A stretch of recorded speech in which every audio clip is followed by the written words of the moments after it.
ఆయన నాకు సహాయం కాబట్టి నేను ప్రాకారం దాడతాను. దావీదు భక్తుని జీవితంలో ఎన్నో అనుభవాలు. బైబిల్లోనికి ఇంకా మనం తొంగి చూస్తే ఇశ్రాయేలు ప్రజలు కనాను దేశంలో ప్రవేశించడానికి వారు దాదాపుగా 40 సంవత్సరాలు ప్రయాణం చేసుకుని వచ్చేసిన తర్వాత యోర్దాన్ నదిని దాటిన తర్వాత మొట్టమొదటిగా వారు ఎదుర్కొన్న ప్రాంతం ఎరికో. ప్రాకారం లేని పట్టణం అది. ఎరికోని ప్రపంచ పురాతన పట్టణాల్లో ఒకటిగా పరిగణిస్తారు.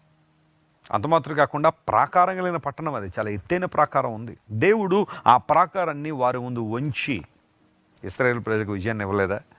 వారు కేవలం స్తుతించడం నేర్చుకున్నారు. ప్రభు వైపు చూడడం ప్రారంభించారు. దేవుని సహాయంతో వారు నింపబడ్డారు. అద్భుతాలు వారి జీవితంలో జరిగాయి. ఈరోజు నీ జీవితంలో ప్రాకారం ఉందా? దాటలేకపోతున్నావా? ఎంతో ప్రయాసపడుతున్నావా? నీ శక్తిని బలాన్ని వినియోగించి ప్రాకారం నుంచి విడుదల పొందాలని ప్రయత్నం చేసావా? ఈరోజు దేవుడు నీతో మాట్లాడుతున్నాడు. ఆయన సహాయాన్ని కోరుకో. దేవుడు నీకు సహాయంగా ఉంటే ఎట్టి ప్రాకారాన్నైనా నువ్వు జయించగలవు. ఆమేన్. Praise the lord.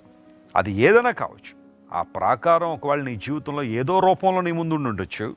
కానీ దేవుడు ఆ ప్రాకారాన్ని వంచి నీకు మార్గాన్ని వేయగలిగిన సామర్థ్యం కలిగినవాడు. నమ్ముతావా?